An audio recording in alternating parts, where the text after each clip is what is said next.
अपने भक्त की रक्षा के लिए भगवान शिव को करना पड़ा हनुमान से युद्ध। 6 वर्ष पहले हनुमान जी भगवान शिव के अवतार हैं। ये बात तो हम सभी जानते हैं, लेकिन हनुमान जी और भगवान शिव का युद्ध भी हुआ था। ये बात बहुत कम लोग जानते हैं। इससे संबंधित कथा का वर्णन पद्म पुराण के पाताल खंड में मिलता है। आज हम आपको इस बारे में बता रहे हैं। 1. यह है प्रसंग जब श्री राम ने अश्वमेध यज्ञ जी का घोड़ा घूमते घूमते देवपुर नाम के नगर में जा पहुंचा। उस नगर के राजा का नाम वीरमणि था। वीरमणि भगवान शिव का परम भक्त था, इसलिए देवपुर की रक्षा स्वयं भगवान शिव करते थे। वीरमणि के पुत्र रुक्मांगद ने जब यज्ञ का घोड़ा देखा, उसे बंदी बना लिया। यह बात जब घोड़े की रक्षा कर रहे शत्रुघ्न को पता चली तो उन्होंने देवपुर पर आक्रमण करने का निश्चय किया। शत्रुघ्न और राजा वीरमणि की सेना में भयंकर युद्ध छिड़ गया। हनुमान जी भी वीरमणि की सेना का संहार करने लगे। श्री राम के भाई भरत के पुत्र पुष्कल ने जब राजा वीरमणि को घायल कर दिया तो उनकी सेना अपनी जान बचाकर भागने लगी। जब भगवान ने अपने भक्त का यह हाल देखा तो वे भी उनके पक्ष में युद्ध करने लगे।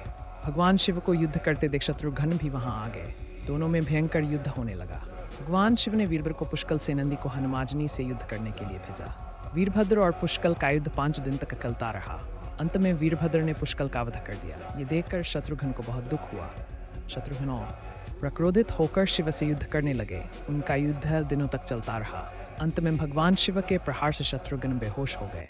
यह देख हनुमान जी स्वयं शिव से युद्ध करने लगे। हनुमान जी ने शिव जी से पूछा कि आप तो राम भक्त हैं, तो फिर हमसे युद्ध क्यों कर रहे हैं? शिव जी ने कहा कि मैंने राजा वीरमणि को उसके राज्य की रक्षा करने का वचन दिया है, इसलिए मैं युद्ध करने के लिए बाध्य हूँ। इसके बाद हनुमान जी और शिव जी के बीच भयंकर युद्ध होने लगा।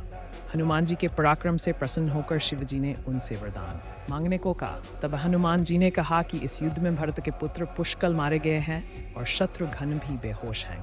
मैं द्रोणगिरी पर्वत पर संजीवनी औषधि लेने जा रहा हूँ, तब तक आप इनके शरीर की रक्षा कीजिए।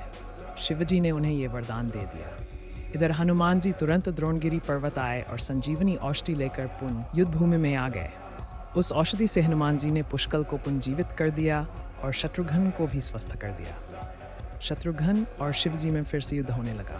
किसी भी तरह से शिवजी से नहीं जीत पाए तो हनुमान जी ने उनसे श्री राम को याद करने के लिए कहा। शत्रुघ्न ने ऐसा ही किया। श्री राम तुरंत युद्ध भूमि में प्रकट हो गए। श्री राम को आया देख भगवान शिव भी उनकी शरण में चले गए और वीरमणि आदि योद्धाओं से भी ऐसा ही करने को कहा।